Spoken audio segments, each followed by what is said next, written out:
روایت کرتے ہیں کہ حضرت ابو بکر صدیق رضی اللہ تعالیٰ عنہ نبی پاک صلی اللہ علیہ وسلم کی مرض وصال میں لوگوں کی نماز پڑھاتے تھے، یہاں تک کہ جب پیر کا دن تھا لوگ صف بصف کھڑے تھے، نبی پاک صلی اللہ علیہ وسلم نے حجرے کا پردہ اٹھایا اور کھڑے کھڑے ہماری طرف دیکھنے لگے، گویا کہ آپ صلی اللہ علیہ وسلم کا چہرہ مصحف کا ایک ورق تھا، یعنی قرآن کا ایک ورق تھا۔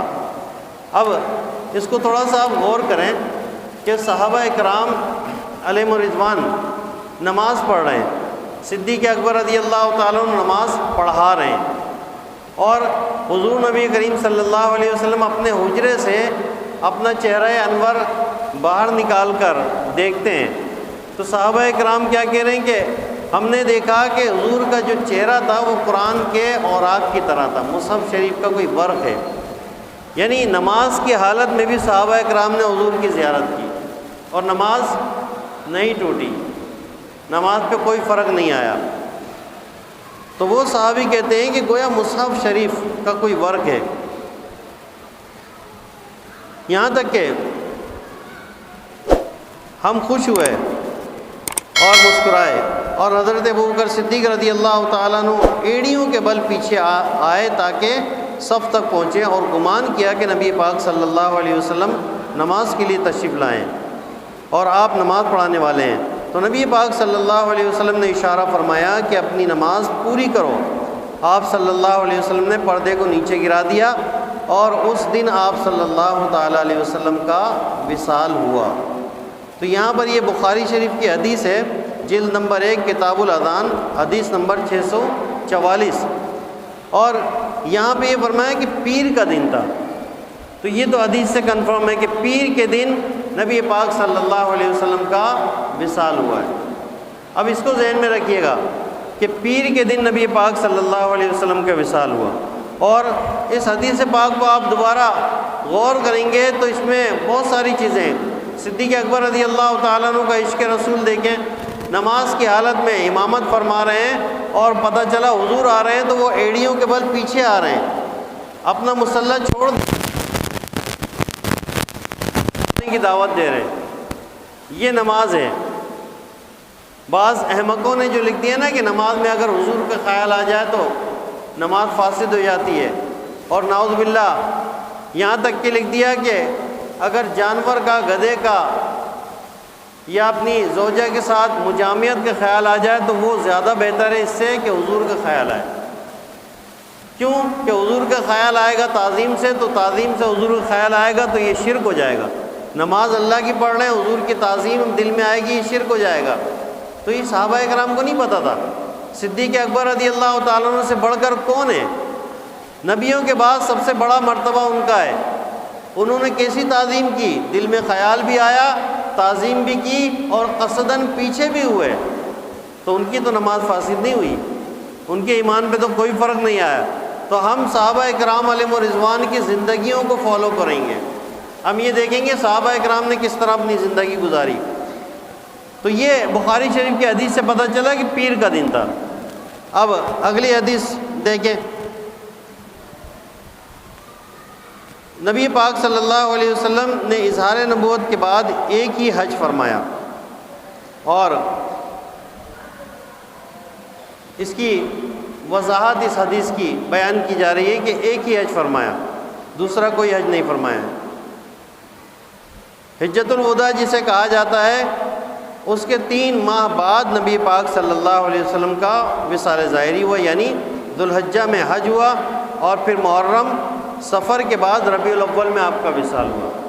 ذی الحجہ میں حج کیا آپ نے، ذی الحجہ کے بعد محرم، سفر، یہ 3 مہینے ہو گئے، ربیع الاول میں آپ کا وصال ہوا۔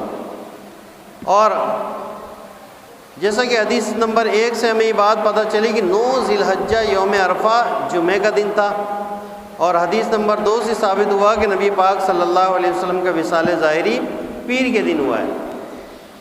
تو یہ جو کیلنڈر آپ کے سامنے ہے، اس کو آپ دیکھیں کہ ممکنہ جو صورتیں بن سکتی ہیں، اس میں 8 صورتیں بنی ہیں، اس کے علاوہ 9ویں صورت نہیں بن رہی۔ تو اگر اس کے لحاظ سے ہم دیکھیں حدیث کے بخاری شریف کے حدیث کے لحاظ سے تو ولادت کا دن تو 12 تاریخ آتا ہے، لیکن وصال کا دن 12 تاریخ نہیں آ رہا۔ اس کو جو ہے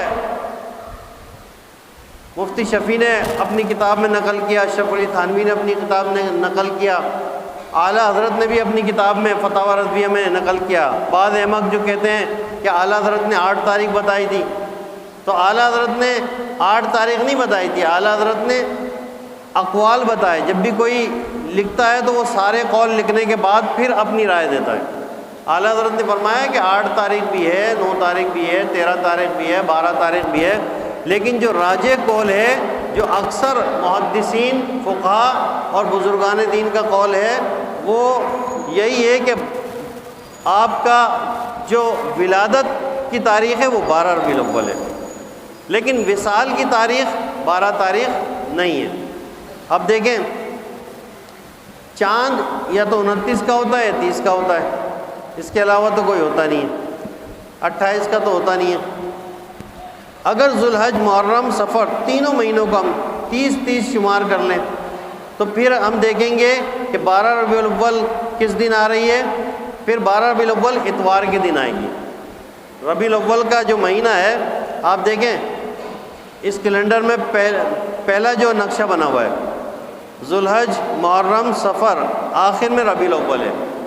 ہماری جو بحث ہے وہ یہ ہے کہ ربیع الاول کی 12 تاریخ حضور کا وصال نہیں ہے، یوم وفات 12 نہیں ہے، یوم ولادت ہے۔ تو ربیع الاول میں دیکھیں گے اب یہاں 12 تاریخ کس دن آ رہی ہے، اتوار کا دن ہے۔ اگلی طرف چلے جائیں، اگر ذوالحج، محرم اور صفر تینوں کو اگر ہم 29 مان لیں کہ یہ تینوں مہینے 29 کے ہوئے، تو پھر اس صورت میں ربیع الاول کی 12 تاریخ آ رہی ہے جمعرات کے دن۔ آپ کا وصال جمعرات کو نہیں ہے، پیر کے دن ہے، پیر کے دن 12 تاریخ نہیں آ رہی وصال میں۔ اسی طرح اگر ہم دیکھیں ذوالحج 30، محرم 30 اور صفر 29، یہ 2 30 کے ہو گئے، ایک 29 کا ہو گیا، تو اس صورت میں 12 ربیع الاول ہفتے کے دن آ رہی ہے، پیر کا دن پھر بھی نہیں آ رہا۔ اگر ہم دیکھیں گے ذوالحج 29، محرم 29، صفر 30، تو اس صورت میں 12 ربیع الاول جمعے کے دن آ رہی ہے، ابھی بھی پیر کا دن نہیں ہے۔ اگر ذوالحج 30، محرم 29 اور صفر 29 یہ دیکھیں تو 12 ربیع الاول ہفتے کے دن آ رہی ہے، پیر کا دن نہیں ہے۔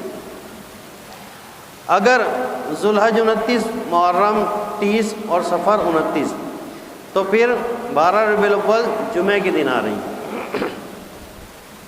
اگر ذوالحج 29، محرم 30 اور صفر 30 تو 12 ربیع الاول ہفتے کی دن آ رہی ہے۔ اگر ذوالحج 30، محرم 29، صفر 29 تو 12 ربیع الاول جمعے کے دن آ رہی ہے۔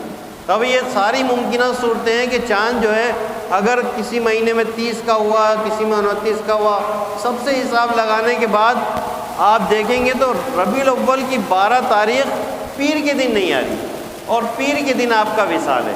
یہ حدیث سے بخاری شریف سے ثابت ہے۔ تو اس سے پتہ یہ چلا کہ حضور نبی کریم صلی اللہ علیہ وسلم کا یوم ولادت 12 تاریخ ہے، لیکن یوم وصال کسی بھی طرح نہیں آ رہا۔ چاہے آپ اس کیلنڈر کو آپ پیچھے لے جائیں، جتنے پیچھے لے جانا چاہتے ہیں لے جائیں، آپ یہی صورت بنے گی، اس کے علاوہ کوئی صورت نہیں بنتی۔